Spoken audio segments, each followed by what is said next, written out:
BNP আবার দলীয়করণ করার চেষ্টা করেছে। সেই দলীয়করণের অংশ হিসেবে আমরা দেখলাম বিচার বিভাগের যে সচিবালয়, সেই সচিবালয়কে বিলুপ্ত করে দিয়ে বিচার বিভাগকে দলীয়করণ প্রাতিষ্ঠানিকভাবে করার চূড়ান্ত সাংবিধানিক নিষ্পত্তি বিএনপি করেছে এবং এটি আমাদের জাতির জন্য লজ্জার। আমরা 5 আগস্টের পরে আমরা বিচার বিভাগের স্বাধীনতার দিকে আমরা ধাবিত হচ্ছিলাম। সেটির অংশ হিসেবে আমাদের বিচার বিভাগের আলাদা সচিবালয় করা হয়েছিল, কিন্তু আমরা দেখলাম বিএনপি এসে আবার আওয়ামী লীগের পথে হাঁটছে। এই সচিবালয় বিলুপ্তি করে দিয়ে এই বিচার বিভাগকে আইন মন্ত্রণালয়ের অধীনে নিয়ে এসে বিচার বিভাগের স্বাধীনতা হরণ করেছে। আবার পোস্টিং প্রমোশনের এই অজুহাতে এই পোস্টিং প্রমোশনকে ওয়েপনাইজ করে বিচারকদের স্বাধীনতাকে ক্ষুণ্ণ করেছে এবং সেটির মহড়া আমরা ঝিনাইদহ দেখতে পাচ্ছি। বিচারকরা স্বাধীনভাবে, আমাদের মনে হয় না এই যে কর্মকাণ্ডগুলোকে যদি আমরা বিশ্লেষণ করি, আমাদের মনে হয় না বিচারকের রায় বিচারালয়ে বসে হয়। আমাদের মনে হয় সেটাও ঢাকা থেকে সেটার রিমোট কন্ট্রোল পরিচালিত হয়।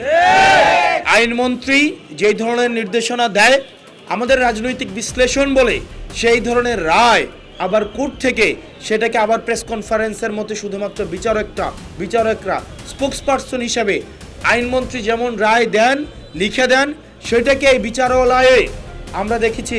আমাদের কাছে মনে হচ্ছে বিচারকরা সেই রায়টাই পড়ে শোনান। আমরা দেখলাম সব জায়গায় দলীয়করণ করা হচ্ছে নগ্নভাবে, সেটা বিশ্ববিদ্যালয় কিংবা বিসিবি কিংবা বাংলাদেশ ব্যাংক কিংবা ইসলামী ব্যাংক কিংবা বাংলাদেশ সব ব্যাংক কিংবা গরু বাজার, কোনো কিছুই বাদ যাচ্ছে না দলীয়করণ করা হতে। নগ্নভাবে যোগ্যতাকে পাশ কাটিয়ে শুধুমাত্র দলীয় পরিচয়কে প্রাধান্য দিয়ে আমরা বুয়েটে দেখলাম যাকে ভিসি দেওয়া হয়েছে। আমরা নোয়াখালী বিজ্ঞান ও প্রযুক্তি বিশ্ববিদ্যালয় দেখেছি, আমরা বাংলাদেশের বিভিন্ন বিশ্ববিদ্যালয় দেখেছি, সেখানে যোগ্যতা এবং গবেষণাকে পাশ কাটিয়ে শুধুমাত্র দলীয় আনুগত্যকে একমাত্র ক্রাইটেরিয়া ধরে সেই বিশ্ববিদ্যালয়কে ভিসি দেওয়া হয়েছে। আমরা দেখলাম বাংলাদেশ ব্যাংকে, ইসলামী ব্যাংকে গতকাল একজনকে চেয়ারম্যান বানানো হয়েছে, যিনি জুলাইয়ে আওয়ামী লীগ দ্বারা আমরা দেখেছি আওয়ামী লীগের নিয়োগকৃত একজনকে, যিনি আওয়ামী লীগ নিয়োগ দিয়েছিল বাংলাদেশ ব্যাংকে, যিনি জুলাইয়ে বাংলাদেশ থেকে পলায়ন করেছিল, তাকে এসে বিএনপি সরকার এখন ইসলামী ব্যাংকের চেয়ারম্যান হিসেবে পদায়ন করেছে। এগুলো হচ্ছে অ্যাসালম কোটায়। এই যে অর্থমন্ত্রী, আমরা জানি অর্থমন্ত্রী এবং আমাদের স্বরাষ্ট্রমন্ত্রীর মধ্যে এক ধরনের পাওয়ার কন্টেস্ট চলছে, পাওয়ারের মহরত চলছে। বন্দর কে নিবে, বাংলাদেশ ব্যাংকগুলোকে কে নিবে, বিসিবিকে কে নিবে, যেহেতু এবং অ্যাসালমকে কে দখল করবে, সেগুলো নিয়ে অর্থমন্ত্রী এবং আমাদের স্বরাষ্ট্রমন্ত্রীর মধ্যে এক ধরনের মনস্তাত্ত্বিক দ্বন্দ্ব রয়েছে।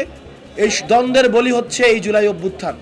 তাদের দ্বন্দ্বের কারণে দেখা যাচ্ছে অ্যাসালমের সাথে কম্প্রোমাইজ করার জন্য উঠে পড়ে লাগছে। অ্যাসালমকে আবার পুনর্বাসন করা হচ্ছে ব্যাংকগুলোকে, যারা বাংলাদেশ থেকে 94,000 কোটি টাকা এই অ্যাসালমের প্রতিষ্ঠান বাংলাদেশ থেকে বিদেশে ঋণ খেলাপি করেছে। অথচ আমরা দেখলাম জুলাইয়ের পরে তাদেরকে শাস্তির আওতায় না নিয়ে এসে বরং তাদেরকে এখন প্রাইজ অ্যান্ড তাদেরকে রিওয়ার্ড দেওয়া হচ্ছে, তাদেরকে প্রাইজ অ্যান্ড পোস্টিং দেওয়া হচ্ছে। আমরা দেখলাম আমাদের বীমা আইন, ব্যাংক যে ল আছে সেটাকে সংশোধন করার মধ্য দিয়ে ব্যাংকগুলোকে কিভাবে আমরা এবং মামুরা এভাবে ভাগ করে ফেলা যায়। এখন ব্যাংকের যে আইন রয়েছে, এই আইন হচ্ছে আমরা এবং মামুরা।